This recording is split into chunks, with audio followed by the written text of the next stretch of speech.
ಮೌರ್ಯ ಸಾಮ್ರಾಜ್ಯದ ಸ್ಥಾಪನೆಗೆ ಮುನ್ನ ಭಾರತವನ್ನು ನಂದವಂಶದ ರಾಜ ಧನನಂದ ಆಳುತ್ತಿದ್ದ. ಅವನ ಆಡಳಿತದಲ್ಲಿ ನಡೆದ ಒಂದು ಘಟನೆ ಇಡೀ ಇತಿಹಾಸದ ದಿಕ್ಕನ್ನೇ ಬದಲಿಸಿತು. ಒಬ್ಬ ಸಾಮಾನ್ಯ ಆಚಾರ್ಯನಿಗೆ ಮಾಡಿದ ಅವಮಾನ ಒಂದು ಬೃಹತ್ ಸಾಮ್ರಾಜ್ಯದ ನಿರ್ಮಾಣಕ್ಕೆ ಕಾರಣವಾಯಿತು. ಒಂದು ಪ್ರಚಲಿತ ದಂತಕಥೆಯ ಪ್ರಕಾರ ತಕ್ಷಶಿಲೆಯ ಆಚಾರ್ಯರಾದ ಚಾಣಕ್ಯರು ಪಾಟಲಿಪುತ್ರದಿಂದ ಧನನಂದನ ಆಸ್ಥಾನಕ್ಕೆ ಭೇಟಿ ನೀಡುತ್ತಾರೆ. ಅವರ ಸರಳ ವೇಷಭೂಷಣ ಕಂಡು ಧನನಂದ ಅವರನ್ನು ಸಭೆಯಲ್ಲಿ ಅವಮಾನಿಸುತ್ತಾನೆ.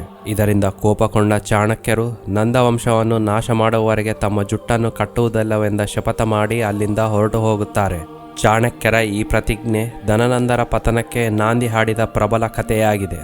ಚಾಣಕ್ಯನು ನಂದರನ್ನು ಸೋಲಿಸಲು ಒಬ್ಬ ಸಮರ್ಥ ನಾಯಕನನ್ನು ಹುಡುಕುತ್ತಿದ್ದಾಗ ಅವರಿಗೆ ಚಂದ್ರಗುಪ್ತ ಎಂಬ ಯುವಕನ ಪರಿಚಯವಾಯಿತು. ಅವನಲ್ಲಿ ನಾಯಕತ್ವದ ಗುಣಗಳನ್ನು ಗುರುತಿಸಿದ ಚಾಣಕ್ಯರು ಅವನನ್ನು ತಕ್ಷಶಿಲೆಗೆ ಕರೆದೊಯ್ದು ರಾಜನೀತಿ ಮತ್ತು ಯುದ್ಧ ಕಲೆಗಳ ತರಬೇತಿ ನೀಡಿದರು. ಐತಿಹಾಸಿಕ ದಾಖಲೆಗಳ ಪ್ರಕಾರ ಚಾಣಕ್ಯರು ಚಂದ್ರಗುಪ್ತನನ್ನು ಪತ್ತೆ ಹಚ್ಚಿ ತರಬೇತಿ ನೀಡಿದ್ದು ದೃಢಪಟ್ಟಿದೆ. ಆದರೆ ಜನಪದ ಕಥೆಗಳಲ್ಲಿ ಬರುವಂತೆ ಅವನ ತಾಯಿಗೆ 1000 ಚಿನ್ನದ ನಾಣ್ಯಗಳನ್ನು ನೀಡಿದ್ದು ಕೇವಲ ನಾಟಕೀಯ ಸೇರ್ಪಡೆಯಾಗಿದೆ. ಚಾಣಕ್ಯರ ತಂತ್ರಗಾರಿಕೆ ನೇರ ಯುದ್ಧಕ್ಕಿಂತ ಶತ್ರುವನ್ನು ದುರ್ಬಲಗೊಳಿಸುವುದರ ಮೇಲೆ ಕೇಂದ್ರೀಕೃತವಾಗಿತ್ತು. ಅವರ ಅರ್ಥಶಾಸ್ತ್ರ ಗ್ರಂಥಗಳಲ್ಲಿ ವಿವರಿಸಿದಂತೆ ಗೂಢಚಾರರ ಜಾಲವನ್ನು ಕಟ್ಟುವುದು ಮತ್ತು ಶತ್ರು ಪಳಾಯದಲ್ಲಿ ಭೀತಿ ಹುಟ್ಟಿಸಲು ವಿಷಕನ್ಯೆಯರಂತರ ತಂತ್ರಗಳನ್ನು ಅವರು ಬಳಸಿದರೆಂದು ನಂಬಲಾಗಿದೆ. ಅವರು ಸಣ್ಣ ರಾಜ್ಯಗಳೊಂದಿಗೆ ಮೈತ್ರಿ ಮಾಡಿಕೊಂಡು ಚಂದ್ರಗುಪ್ತನ ನೇತೃತ್ವದಲ್ಲಿ ಒಂದು ಬಲಿಷ್ಠ ಸೈನ್ಯವನ್ನು ಸಂಘಟಿಸಲಾಯಿತು.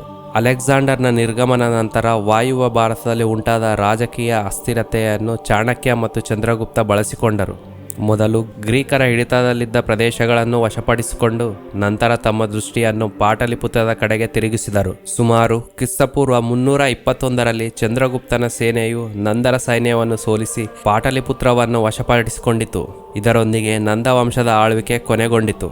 ಚಂದ್ರಗುಪ್ತ ಮಗಧದ ಚಕ್ರವರ್ತಿಯಾದ ನಂತರ ಭಾರತದ ಮೊದಲ ಬೃಹತ್ ಸಾಮ್ರಾಜ್ಯವಾದ ಮೌರ್ಯ ಸಾಮ್ರಾಜ್ಯದ ಸ್ಥಾಪನೆಯಾಯಿತು. ಚಾಣಕ್ಯರು ಪ್ರಧಾನ ಮಂತ್ರಿಯಾಗಿ ತಮ್ಮ ಅರ್ಥಶಾಸ್ತ್ರದ ತತ್ವಗಳ ಆಧಾರದ ಮೇಲೆ ಒಂದು ಕೇಂದ್ರೀಕೃತ ಆಡಳಿತ ವ್ಯವಸ್ಥೆಯನ್ನು ರೂಪಿಸಿದರು. ಅವರ ಗುರಿ ಕೇವಲ ರಾಜವಂಶವನ್ನು ಬದಲಿಸುವುದು ಮಾತ್ರವೇ ಅಲ್ಲ, ಬದಲಾಗಿ ಉಪಖಂಡದ ಬಹುತೇಕ ಭಾಗವನ್ನು ಒಂದೇ ಸುಭದ್ರ ಆಡಳಿತ ಅಡಿಯಲ್ಲಿ ತರುವುದಾಗಿತ್ತು. ಚಾಣಕ್ಯರ ನೀತಿಗಳು ಸಾವಿರಾರು ವರ್ಷದ ನಂತರವೂ ಇಂದಿಗೂ ಪ್ರಸ್ತುತ. ಅವರ ತಂತ್ರಗಾರಿಕೆ ಮತ್ತು ರಾಜನೀತಿ ಕೇವಲ ಒಂದು ಸಾಮ್ರಾಜ್ಯವನ್ನು ಸ್ಥಾಪಿಸಲಿಲ್ಲ, ಬದಲಾಗಿ ಭಾರತದ ಇತಿಹಾಸಕ್ಕೆ ಒಂದು ಹೊಸ ದಿಕ್ಕನ್ನೇ ನೀಡಿತು. ಶತ್ರುವನ್ನು ಹಗುರವಾಗಿ ಕಾಣಬೇಡಿ ಮತ್ತು ನಿಮ್ಮ ಗುಟ್ಟುಗಳನ್ನು ರಹಸ್ಯವಾಗಿಡು, ಅದು ನಿನ್ನ ವಿನಾಶಕ್ಕೆ ಕಾರಣವಾಗಬಹುದು ಎಂಬಂತಹ ಅವರ ಪಾಠಗಳು ಇಂದಿಗೂ ಪ್ರೇರಣಾದಾಯಕವಾಗಿವೆ.